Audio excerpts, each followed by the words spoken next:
Good evening and welcome to another Omega Insight.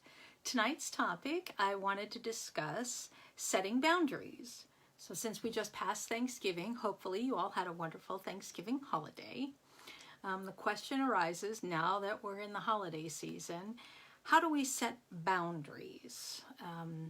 Not just with our family, but also with work. This is the end of the year, projects are all coming into play, and then on top of end of year assignments, budgeting, blah, blah, blah.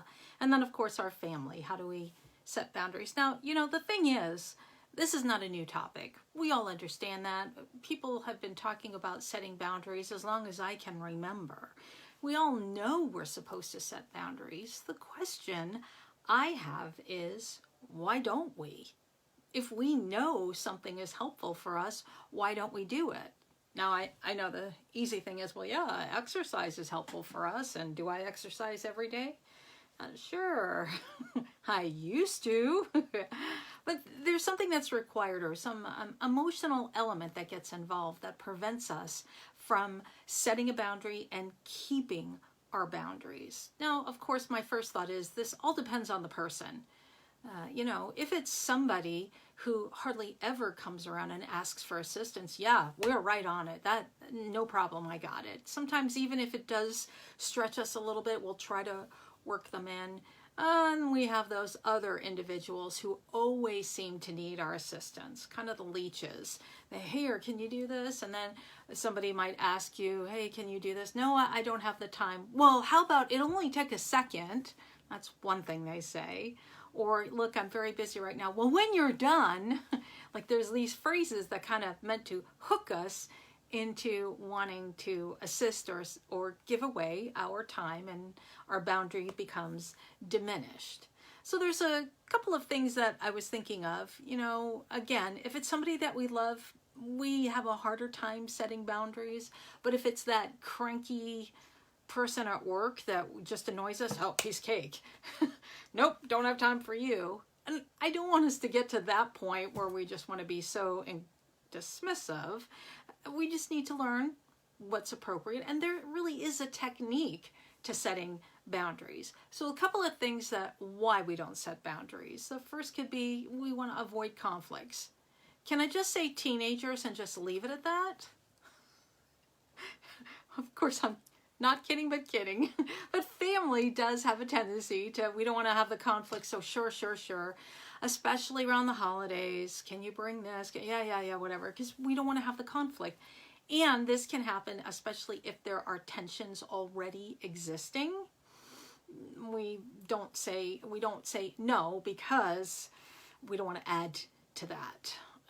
Or if somebody's got you over a hook, like you need to apologize for something and they just keep asking for more and more until you finally feel like you're off the hook. That's one thing. The second thing is that we don't want to disappoint people, especially our bosses. You're up for the big promotion, so yeah, I can do that. Sure, I can take this project on. You want to appear to be available and of assistance to the individual. It's funny, is in this season, Hallmark has the corner on this market. How many scripts or how many movies have I watched where the person is so self-absorbed and they're focusing on the promotion or the new project or the corner office, and they don't have time to spend with their family and their loved ones. That's another reason why we don't say no. Another one that is very emotional is we don't want to appear to be selfish. Yeah, we start to prioritizing, thinking, maybe what I want to do really isn't as important, and I really could try to squeeze that in. And this is where emotional intelligence is required. We have to be strong here and not let somebody get our emotional hook in us. The question is, should I put my needs above others? And coming from a service-orientated philosophy, this is a hard one, especially with caregivers. Caregivers have a very difficult time doing self-care.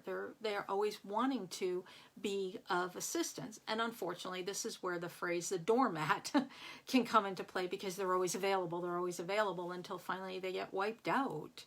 So, not wanting to put myself above others, and yet recognizing that I'm just equally as important. And if I don't take care of myself, I won't be able to assist others. That's a very delicate line right there.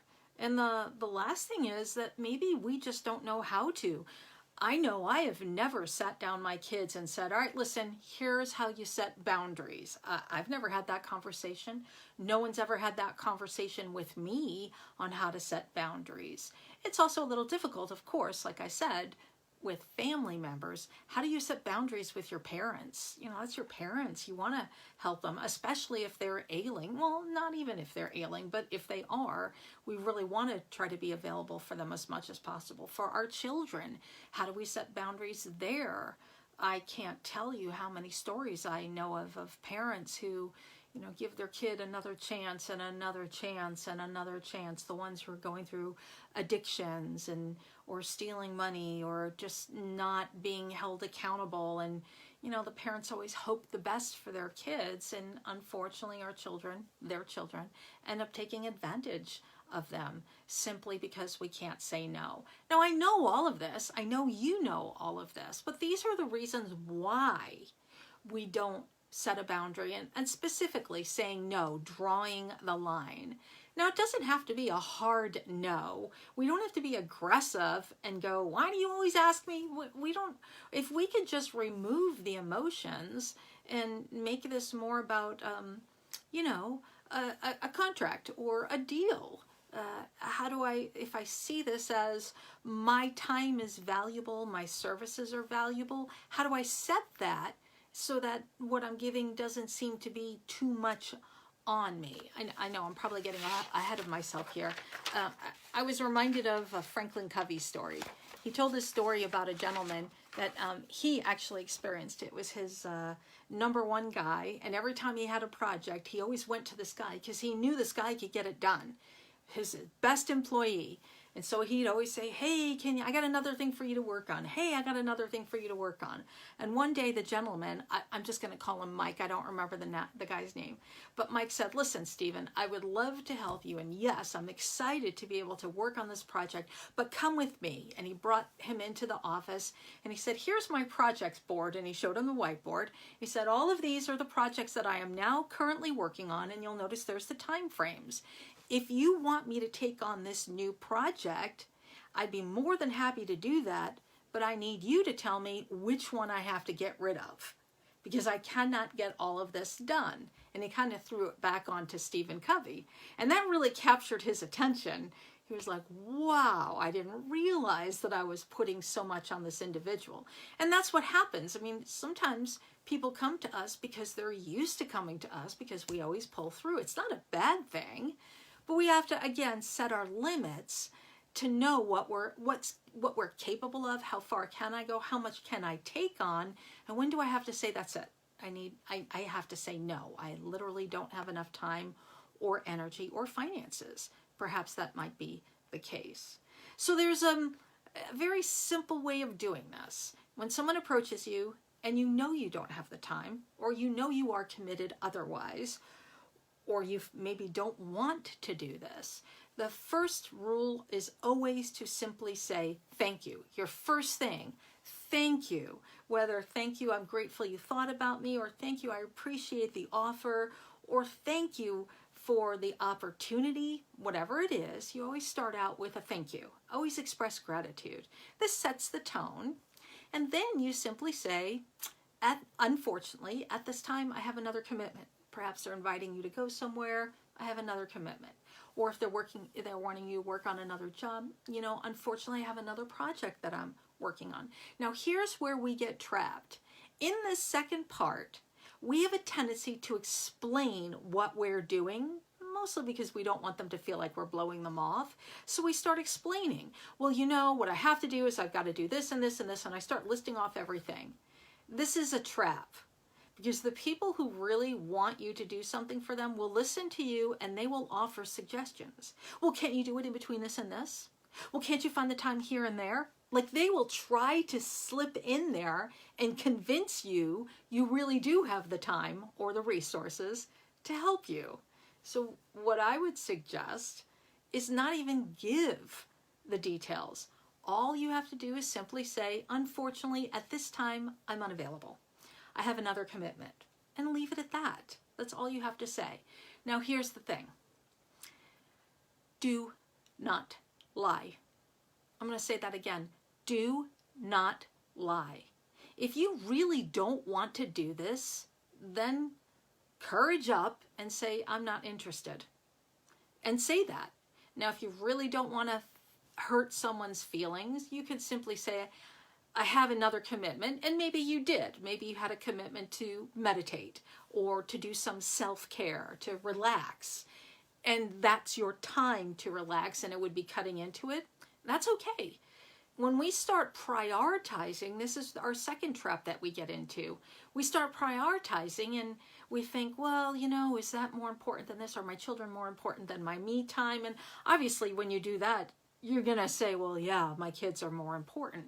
So we have to remember not to get stuck in the prioritization, and don't lie. Stick with your integrity. Do not breach your integrity because you're afraid. Do not. So do not lie. I know I don't like to say, here's what you got to do. I'm please begging you. Your integrity is not worth it. Not breaching your integrity is not worth it. Your integrity should be above all. So if somebody asks you to do something and you don't want to do it, just be courageous enough to say, no, I'm not interested. And courage is what ties into here a lot. You know, the only way that we gain courage is by practicing, stepping into events that require courage. It doesn't come to us just because I want courage. I don't sit and meditate and I'm going to be courageous. Courage comes to me when I step far enough into the fear, life requires it, and I become courageous. So every time you have an opportunity to say no and be truthful about it, you have an opportunity to be courageous. Every time you have an opportunity to say no and you don't, and you lie, you're not being courageous, you're not developing courage, and what you're doing is weakening your own integrity, the fabric of who you are. So again, it is absolutely imperative to stick with your integrity. There is no room for lying here, and all room for courage. When it comes for us setting boundaries, and we have to say no, regardless of who the person is, if you know you literally don't have the time, you don't have the energy, you don't have the resources, and your answer is no, we must be able to deliver the no with kindness and compassion. No energy, no upset, no emotion, just simply stated, you know, thank you, I appreciate the offer, or thank you for the opportunity. Unfortunately, I'm unavailable at this time. Or no, it's not something I'm interested in doing.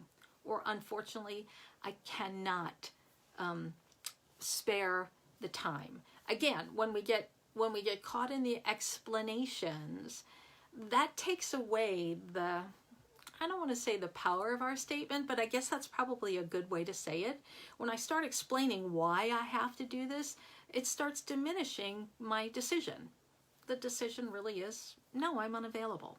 Now, this does not give you license to say no to everybody.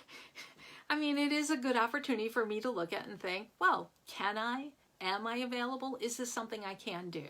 I'm really just addressing the times when you can't, when you literally are at your limit and you need to put a cap on it. That's what this is addressing. So remember, it's a very simple two-step process. Always start with gratitude. Always start with gratitude. And then simply say, I have another commitment. I am unavailable. I am not interested in participating in that. Those two things are the easiest way. It's probably the toughest thing to do. But after a while, when you start doing this and you feel more confident, courageous, it really isn't that difficult anymore.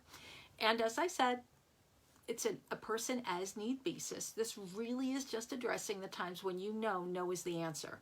You know no has to be the answer. So how do we do it delicately without offending people? And of course, there are always going to be some people that'll be offended no matter what you do, and you can't take that on. That is, you just push it back on them. Like the Stephen Covey story. I really love that idea.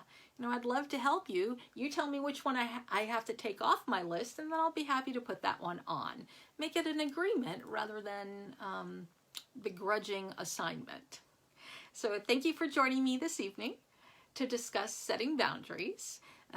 Remember, on Wednesday, we'll have another opportunity to express our gratitude. And then Friday, I will have another coffee talk, the first one for December. I look forward to seeing you then. And as always, thank you for keeping the spirit of Omega alive. Bye now.